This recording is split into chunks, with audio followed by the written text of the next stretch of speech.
इमरान खान साहब की तरफ से? देखिए, उन्होंने जो वो बात कर रहे थे उसी सिचुएशन थी, वो तो इलेक्शन कमीशन के फैसले के बाद पैदा हुई थी। और इमरान खान जाहिर है जो एहतजाज कर रहे हैं वो उनकी अपनी प्लानिंग के तहत है, उनकी अपनी टाइमिंग है, उनका अपना एक एजेंडा है हकीकी आज़ादियों का। तो वो जो एक नी जर्क रिएक्शन होता है, आज जैसे एक फैसला आया और उसके बाद लोग सड़कों पर बाहर निकल आए, तो वो इसको बहुत सारे लोगों को ये तवक्को थी कि वो इसी को लॉन्ग मार्च में तब्दील कर देंगे। लेकिन जो इस वक्त खान साहब के पास जो इन्फॉर्मेशन है, जिस तरीके से वो हालात को देख रहे हैं, जिस तरीके से चीज़ों को उन्होंने प्लान किया, वो अपने उस अज़म में बड़े पक्के हैं। और उन्होंने ये आज कहा है कि ये इसी महीने के आखिर में होएगा लॉन्ग मार्च। और आज 21 तारीख है, अगले सिर्फ 6, 7, 8 दिन है।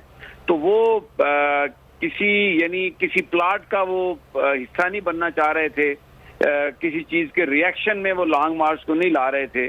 और उन्होंने कहा कि ये सिर्फ मार्च नहीं है बल्कि ये एक हकीकी आज़ादियों के लिए कोशिश है और ये जारी रहेगी। और जब तक ये आज़ादियां हासिल नहीं होंगी उस वक्त तक मैं चैन से नहीं बैठूंगा। बल्कि उन्होंने ये भी कहा कि मेरी जो बाकी जिंदगी है पूरी जो भी रह गई है वो इन चोरों के खिलाफ जहाद करने के लिए है। और